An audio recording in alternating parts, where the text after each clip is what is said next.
क्या आपने कभी एक्सपीरियंस किया है कि जब भी हम कभी स्वेटर को उतारते हैं तो हमें चिंगारी सी एक्सपीरियंस होती है। कई बार हम देखते हैं जब हम एक चेयर पे बैठे होते हैं और उठ करके जाके किसी चीज को छूते हैं तो भी हमें कुछ चिंगारी सी फील होती है। कई बार जब हम कंघी को सर में घुमाते हैं और उस कंघी को जब कागज के टुकड़ों के पास लेकर जाते हैं तो वो कागज के टुकड़े उसकी ओर अट्रैक्ट होना शुरू हो जाते हैं। आखिर ये किस कारण से होता है? इसका कारण है वैद्युत आवेश का कमाल, जो कि देखा नहीं जा सकता लेकिन एक्सपीरियंस किया जा सकता है। नमस्कार दोस्तों, मेरा नाम है नीरज उमाले और आप सभी का स्वागत है क्योंकि एजुकेशन के इस यूट्यूब चैनल पे। और आज हम फिजिक्स को स्टार्ट कर रहे हैं, 12th की फिजिक्स को। और इस फिजिक्स के पहले चैप्टर को, जो कि विद्युत आवेश एवं क्षेत्र, इस पे हम आज समझने जा रहे हैं कि आखिर ये होता क्या है। और जैसे मैंने आपको ये बताया कि आप आवेश को कई जगह एक्सपीरियंस तो जरूर करते आए बचपन से, लेकिन आखिर में होता क्या है ये हम अभी तक नहीं जानते थे। तो चलिए अभी और टाइम नहीं लेते हैं और हम आगे बढ़ते हैं अपनी चैप्टर की ओर। 12th फिजिक्स का यह पहला चैप्टर है, विद्युत आवेश और क्षेत्र। ये होता क्या है? देखिए, अगर देखा जाए, हम बात करें इलेक्ट्रिसिटी की, तो इलेक्ट्रिसिटी को हम शुरू से देखते आए। और अगर आज की मैं बात करूं तो इलेक्ट्रिसिटी के बिना हम अपनी लाइफ को अज्यूम नहीं कर सकते हैं। हमारे घर में टीवी, फ्रिज, एसी, कूलर, आजकल जितनी कार्स आ रही है ईवी, वो भी चार्ज होके ही चलती है। हमारी ट्रेन, हर चीज इलेक्ट्रिसिटी के ही ऊपर डिपेंडेंट है। तो सोचो, अगर इलेक्ट्रिसिटी ही नहीं होगा तो इस दुनिया में क्या होगा? तो आइए, इतनी इंपॉर्टेंट चीज, शायद जिसकी हम वैल्यू भी अभी तक नहीं करते हैं, उस इलेक्ट्रिसिटी का जो आधार है उसे हम समझना इस चैप्टर के साथ शुरू करेंगे। तो जैसे मैंने बताया, विद्युत आवेश और क्षेत्र। सबसे पहले इस चैप्टर को शुरू करते टाइम हमें इस चीज को समझना जरूरी है कि विद्युत आवेश आखिर होता क्या है। जैसा यहां इसकी परिभाषा दी हुई है, किसी भी पदार्थ का यह एक मूलभूत गुण है। ये उसका, हम कहे कि इनबिल्ट उसके अंदर ये एक गुण होता है जिसके कारण से वो पदार्थ आकर्षण, विकर्षण और फोर्स को अनुभव करता है। तो यहां जैसे दिया है, विद्युत आवेश पदार्थ का एक मूलभूत गुण है जिसके कारण वह विद्युत और चुंबकीय बलों के प्रति आकर्षण या विकर्षण का अनुभव करता है। जैसे आपने देखा होगा, जो चुंबक होते हैं, हम बचपन से चुंबक के साथ खेलते आए, तो चुंबक के भी दो साइड्स होते हैं, एक पॉजिटिव, एक नेगेटिव, एक पॉजिटिव नेगेटिव। हम जब इनको सेम जो पोलैरिटी वाले, सेम ध्रुव वाले चुंबक के क्षेत्र को एक पास में लाते हैं तो वो एक दूसरे को प्रतिकर्षित करते हैं। और अगर हम अपोजिट साइड्स को पास में लाते हैं तो ये उसे अट्रैक्ट करते हैं, आकर्षित करते हैं। तो उसका कारण ये आवेश ही होता है। यहां पे हम देख रहे हैं कि दो प्रकार के आवेश होते हैं। पहला है धनात्मक आवेश, जिसे हम कहते हैं पॉजिटिव चार्ज, और दूसरा है ऋणात्मक आवेश अर्थात नेगेटिव चार्ज। आइए इसको थोड़ा सा हम समझते हैं। जैसे कोई भी अगर हम अणु की बात करें तो उस अणु में तीन चीजें होती है। एक होते हैं इलेक्ट्रॉन्स, प्रोटॉन और न्यूट्रॉन। किसी भी अणु में तीन, हम कहें, चार्जेस होते हैं, इलेक्ट्रॉन, प्रोटॉन और न्यूट्रॉन। इलेक्ट्रॉन जो होते हैं वो होते हैं नेगेटिव चार्ज, प्रोटॉन होते हैं पॉजिटिव चार्ज और न्यूट्रॉन होते हैं न्यूट्रल। इनके ऊपर कोई आवेश नहीं है। तो अगर हम देखें किसी अणु में अगर पॉजिटिव चार्जेस है, नेगेटिव चार्जेस है, तो दोनों की जो संख्या है वो बिल्कुल इक्वल होती है। इक्वल होने के कारण ये न्यूट्रल हो जाता है। इसी में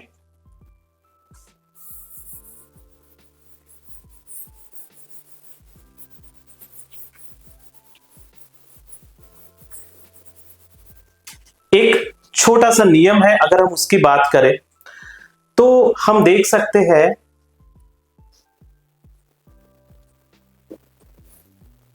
कि अगर कोई चार्ज्ड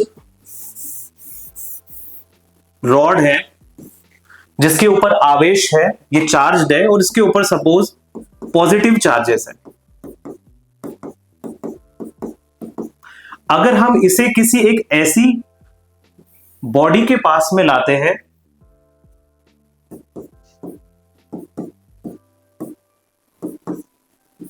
जिसके अंदर पॉजिटिव, नेगेटिव सारे चार्जेस हो,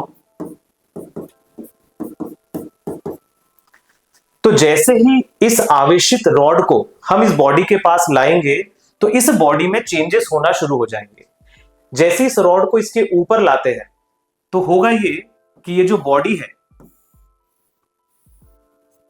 रॉड के इसके ऊपर आते ही, क्योंकि रॉड पॉजिटिव चार्ज से भरपूर है, तो इसकी तरफ में नेगेटिव चार्जेस अट्रैक्ट हो जाएंगे और सारे नेगेटिव चार्ज इस बॉडी के एक साइड में इकट्ठे हो जाएंगे और जितने पॉजिटिव चार्ज है वो रिपल होकर के नीचे की साइड में आ जाएंगे। इसको हम कह सकते हैं स्थिर विद्युत प्रेरण, या अगर इंग्लिश में हम इसे कहें, यही होता है इलेक्ट्रोस्टैटिक इंडक्शन।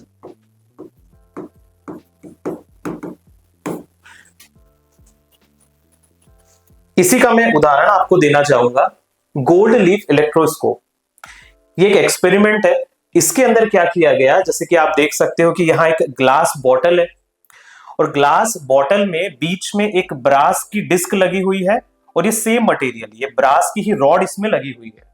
आप इसमें देख सकते हो कि कैसे ये जो अभी हम समझ रहे थे स्थिर विद्युत प्रेरण को, कि एक रॉड को, एक चार्ज रॉड को जब हम एक बॉडी के पास लेके गए तो उसने अपोजिट जो उसके चार्जेस थे उसको अपनी ओर आकर्षित किया और जो सेम पोलैरिटी, सेम ध्रुव वाले थे, सेम चार्जेस थे, उसने उसको यहाँ पे प्रतिकर्षित करके नीचे की ओर इकट्ठा कर दिया। इसमें हम उस चीज को देख सकते हैं। आप चाहो तो उसका एक वीडियो भी देख सकते हो जिसमें आपको समझ में आएगा कि गोल्ड लीफ इलेक्ट्रोस्कोप क्या होता है।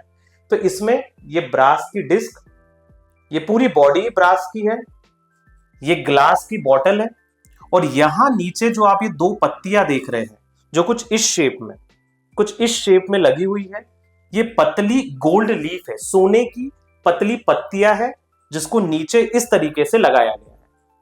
तो अगर मैं इसके पास किसी चार्ज्ड रॉड को लेकर आता हूं, सपोज मैं सेम रॉड को लेकर के गया जिसके ऊपर पॉजिटिव चार्जेस है, मुझे इसे इससे टच करने की जरूरत नहीं है, लेकिन मैं इसे इसके पास में जैसे ही लेकर के आता हूं तो जितने भी इलेक्ट्रॉन्स हैं, इसका मतलब जो नेगेटिव चार्ज है, वो नेगेटिव चार्ज सारे इसके ब्रास की इस डिस्क के आसपास में इकट्ठे हो जाएंगे और इस जो ये ब्रास की पूरी डिस्क है, ये जो पूरा आप देख रहे हैं रॉड है, इसमें जो पॉजिटिव चार्जेस हैं वो सारे पॉजिटिव चार्जेस यहां पे इकट्ठे हो जाएंगे इनके ऊपर। मतलब कि इस पूरे रॉड के दूसरे हिस्से में पॉजिटिव चार्ज इकट्ठे हो जाएंगे और इसके पहले हिस्से में नेगेटिव चार्जेस इकट्ठे हो जाएंगे, क्योंकि हम रॉड को पास ला रहे हैं जिसके ऊपर पॉजिटिव चार्जेस है, धनावेश है, तो ये सारे ऋणावेशों को अपनी ओर आकर्षित कर लेता है। यहां आप देख सकते हैं ये सारे पॉजिटिव चार्जेस यहां इकट्ठे हो गए हैं और जैसे मैं इस रॉड को पास में लाता हूं तो ये जो दो पत्तियां हैं गोल्ड की, क्योंकि इनके दोनों पर ही पॉजिटिव चार्जेस आ गए हैं, दोनों पत्तियों पर, तो रॉड को जैसे मैं इसके करीब लाता हूं तो ये दोनों पत्तियां एक दूसरे से दूर होना शुरू हो जाती है और जैसे इस रॉड को मैं पीछे की ओर ले जाऊंगा तो ये दोनों पत्तियां एक दूसरे के करीब आ जाएंगी। ऐसा क्यों हो रहा है? क्योंकि पास लाने पर जो पॉजिटिव चार्जेस हैं उनका जो प्रभाव है इसके इन पॉजिटिव चार्जेस के ऊपर पड़ रहा है और दोनों पत्तियां एक दूसरे को प्रतिकर्षित कर रही है, रिपल कर रही है। और अगर यहां पे सपोज मैं नेगेटिव चार्ज से आवेशित एक छड़ को लेकर के आता तो यहां पे सारे पॉजिटिव चार्ज इकट्ठे हो जाते हैं।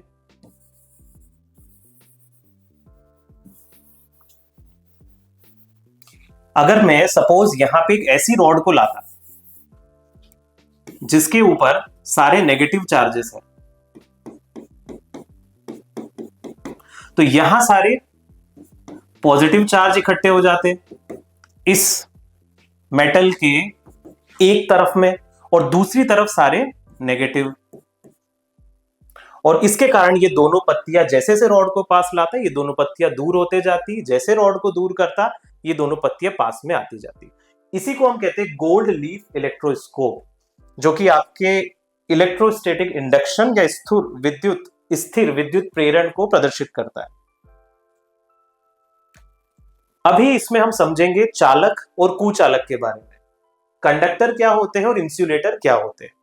सरल शब्दों में कहे तो ऐसे मटेरियल जो कि अपने अंदर से धारा को प्रवाहित होने देते हैं उन्हें हम कहते हैं कंडक्टर, और जो अपने अंदर से धारा इलेक्ट्रिसिटी को प्रवाहित नहीं होने देते हैं उसे हम कहते हैं इंसुलेटर। तो जैसे यहां लिखा हुआ है कि वे पदार्थ जिनमें इलेक्ट्रॉन आसानी से इधर उधर गति कर सकते हैं, यानी जो विद्युत आवेश को प्रवाहित होने देते हैं, इनमें मुक्त इलेक्ट्रॉनों की भरमार होती है, खासकर धातुओं में। जब किसी चालक को बाहरी विद्युत क्षेत्र में रखा जाता है तो उसके अंदर इलेक्ट्रॉनों की गति शुरू हो जाती है, इसी को हम विद्युत धारा कहते हैं। इसको हम समझ लेते हैं, वैसे आगे का टॉपिक है लेकिन फिर भी थोड़ा आपको समझने में, ये टॉपिक को समझने में आसानी होगी। इसमें लिखा गया है इनमें मुक्त इलेक्ट्रॉनों की भरमार होती है। मैं आपको इतना बताना चाहूंगा कि जो कंडक्शन होता है, माना जो विद्युत धारा प्रवाहित होती है, उसका कारण है चार्ज जो होते हैं हमारे चार्ज कैरियर्स का मूव करना।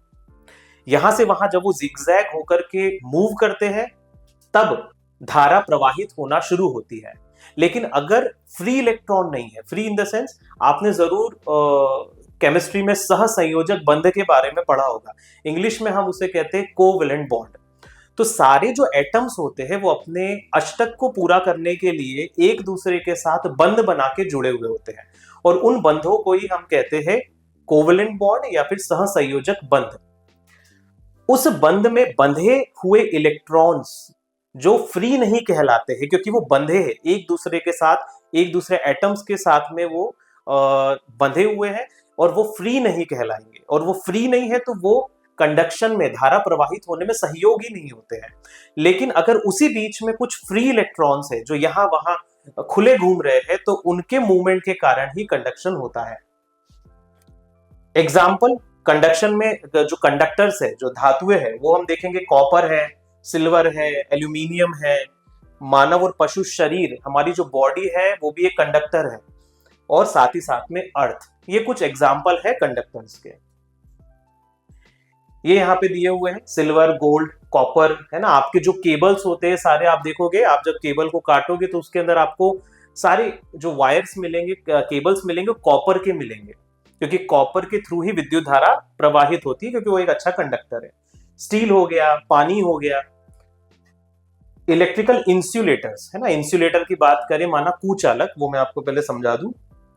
कुचालक क्या होते हैं? ऐसे पदार्थ जिनमें इलेक्ट्रॉन बंधे होते हैं और मुक्त रूप से गति नहीं कर सकते। ये पदार्थ विद्युत आवेश को अपने अंदर प्रवाहित नहीं होने देते, ये बाहरी विद्युत क्षेत्र में भी कोई धारा उत्पन्न नहीं करते। मैं फिर से एक एग्जांपल आपको यहां देता हूं। मान लीजिए ये कोई एटम है जिसकी आखिरी शेल में, मैं अभी ज्यादा केमिस्ट्री में नहीं जाऊंगा, लेकिन मैं बस आपको ऊपर से बताना चाहूंगा कि हर एटम अपने आसपास के एटमों के साथ मिलके कोवेलेंट बॉन्ड बनाता है, क्योंकि उसे अपनी आखिरी कक्षा में, ये जो एक एटम होता है वो अपनी आखिरी कक्षा में 8 इलेक्ट्रॉन्स को पूरा करना चाहता है। तो मैं पूरा स्ट्रक्चर नहीं बना रहा हूं, आप ये समझिए कि हर, मान लो ये एक एटम है जिसके आउटर शेल यानी आखिरी कक्षा में 4 इलेक्ट्रॉन्स है, तो इसे अपना ऑक्टेट, अष्टक पूरा करना है, माना इसको 8 चाहिए तब वो संपूर्ण हो जाएगा। तो उसके लिए ये क्या करेगा, ये दूसरे जो कोवेलेंट बॉन्ड्स है, जो दूसरे एटम्स है, उनके साथ में कोवेलेंट बॉन्ड बनाना शुरू कर देता है। माना एक तरीके से हम कहें कि टाई अप कर लेता है।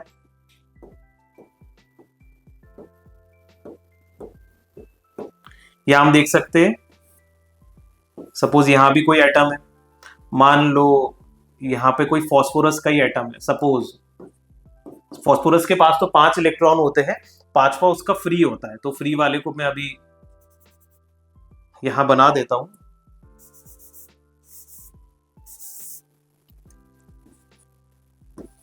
मान लो ये फ्री इलेक्ट्रॉन है जो यहां वहां घूम रहा है, और ये हम देख लेते हैं, ये बॉन्ड बना के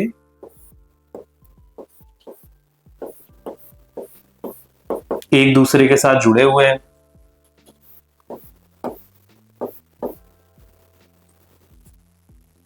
सपोज ये सिलिकॉन के साथ में बना रहा है, एक फास्फोरस है,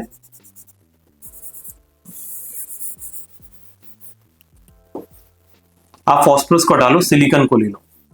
हम सिलिकॉन के ही सारे एटम्स ले लेते हैं क्योंकि जनरली एग्जांपल में सिलिकॉन की मदद से ही हम समझाते रहे।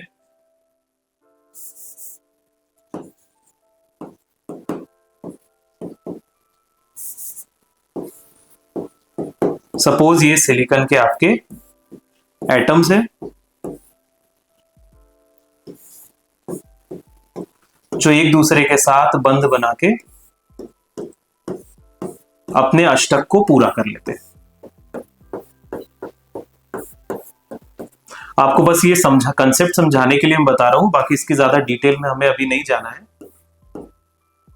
देखिए इन्होंने क्या किया, चार चार इलेक्ट्रॉन्स थे इनके आउटर शेल में, तो इन्होंने दूसरे सिलिकॉन के एटम्स के साथ, यहां भी होंगे बहुत सारे, इन सब के साथ इनने बॉन्ड बनाया और वो वहां पे अष्टक को पूरा कर लिया, बंध गए, स्टेबल हो गए। तो ये जो बंधे हुए इलेक्ट्रॉन्स हैं ये कंडक्शन में साथ नहीं देते हैं, हमें चाहिए फ्री इलेक्ट्रॉन जो कि यहाँ कहीं घूम रहे हैं। ये आपके फ्री इलेक्ट्रॉन जो यहाँ वहां जिगजैग पाथ में घूम रहे हैं, ये मुक्त इलेक्ट्रॉन होते हैं, यही कंडक्शन में सहायक होते हैं। तो कुचालक में फ्री इलेक्ट्रॉन्स नहीं होते हैं, कुचालक में सारे के सारे बंधे हुए होते हैं, इसलिए कुचालक माना इंसुलेटर में से धारा प्रवाहित नहीं होती है। अब ये बात करते हैं विद्युत आवेश के मूल गुण। तीन इसकी प्रॉपर्टीज है, basic properties of electric charge. पहली है आवेशों की योज्यता, दूसरा है विद्युत आवेश संरक्षित है, और तीसरा है विद्युत आवेश का क्वांटीकरण। एक एक करके हम इसकी तीनों प्रॉपर्टीज को समझना शुरू करते हैं। इसकी पहली प्रॉपर्टी है आवेशों की योज्यता। आवेशों की योज्यता, एडिटिविटी ऑफ इलेक्ट्रिक चार्जेस। अगर किसी सिस्टम के अंदर चार्जेस है तो उनको हम जोड़ सकते हैं, माना उनका बीज गणितीय योग किया जा सकता है यदि हमें उस सिस्टम के टोटल चार्ज को निकालना है। तो यहां हम देख सकते हैं, यहां लिखा है कि यदि किसी निकाय में दो बिंदु आवेश Q1 तथा Q2 है तो निकाय का कुल आवेश Q1 तथा Q2 को बीजगणितीय रीति से जोड़ने पर प्राप्त होता है। अर्थात आवेशों को वास्तविक संख्याओं की भांति जोड़ा जा सकता है अथवा आवेश द्रव्यमान की भांति अदिश राशि है। यहाँ पे एक आप देख सकते हो एक सिस्टम दिखाया जिसमें Q1 Q2 पॉइंट चार्जेस है और टोटल चार्ज क्या होगा, इन सबका बीजगणितीय योग। मैं आपको एक एग्जांपल के साथ बताता हूं। सपोज ये कोई सिस्टम है और इस सिस्टम में ये कुछ चार्जेस है, ये सपोज +3 कूलम का, ये +4 कूलम, ये -5 कूलम और ये -2 कूलम। एक सिस्टम में ये सारे चार्जेस है। आप पूछोगे कूलम क्या है, तो मैं पहले ही बता दूं, आवेश की एसआई यूनिट। हमने एसआई यूनिट्स के बारे में 11th में पढ़ा है, इसकी यूनिट है कूलम।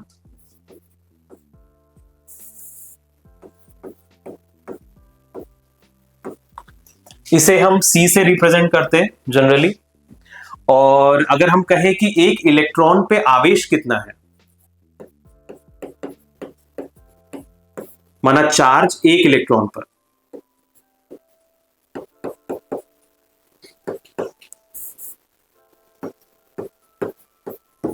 ये होता है -1.6 इंटू 10⁻⁻19 कूलम।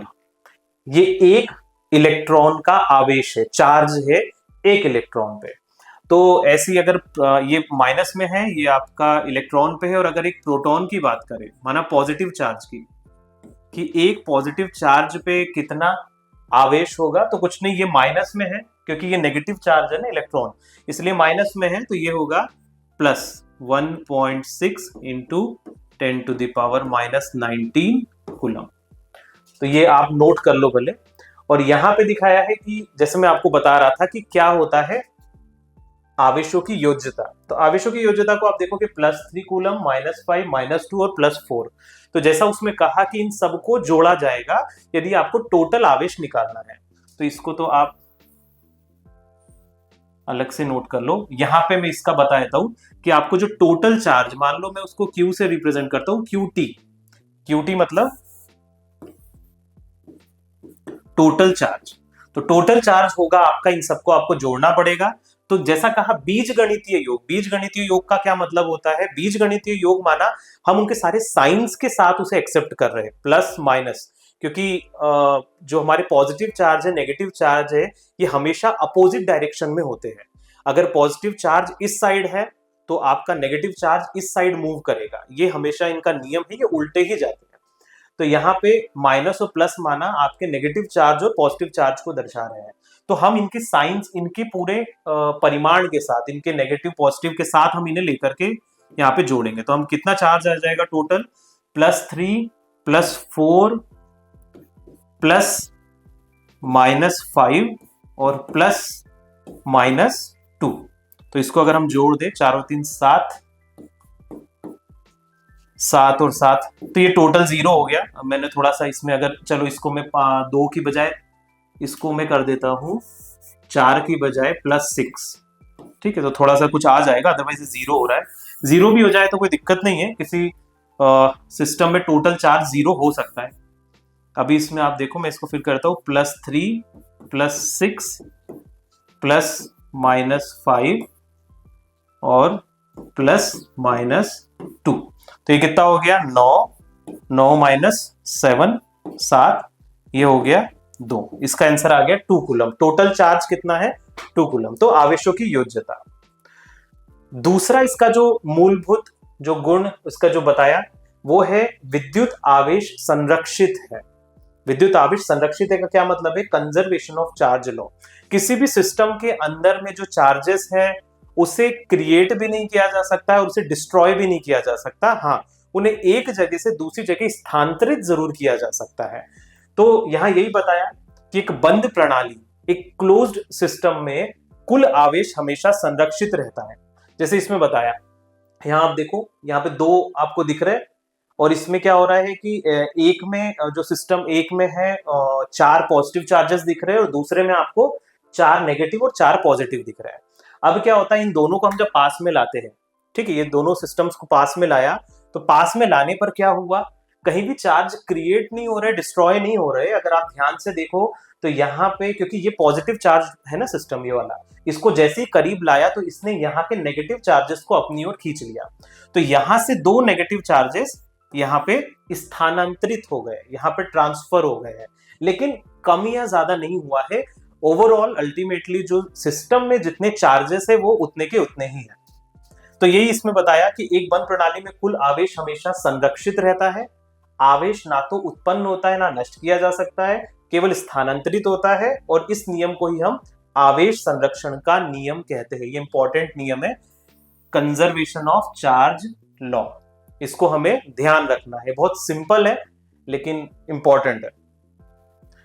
इसके बाद जो तीसरा, इसकी जो तीसरी बेसिक प्रॉपर्टी है वो है विद्युत आवेश का क्वांटीकरण, क्वांटाइजेशन ऑफ इलेक्ट्रिक चार्ज। क्या होता है क्वांटाइजेशन, वो मैं आपको बताता हूं, पहले इसको आप पढ़ लेते हैं। प्रत्येक वस्तु में विद्यमान कुल आवेश का मूल कण इलेक्ट्रॉन या प्रोटॉन होता है। नेचुरली आवेश का कण हमेशा पूर्णांक गुणित होता है, इसे आवेश का क्वांटीकरण कहते हैं।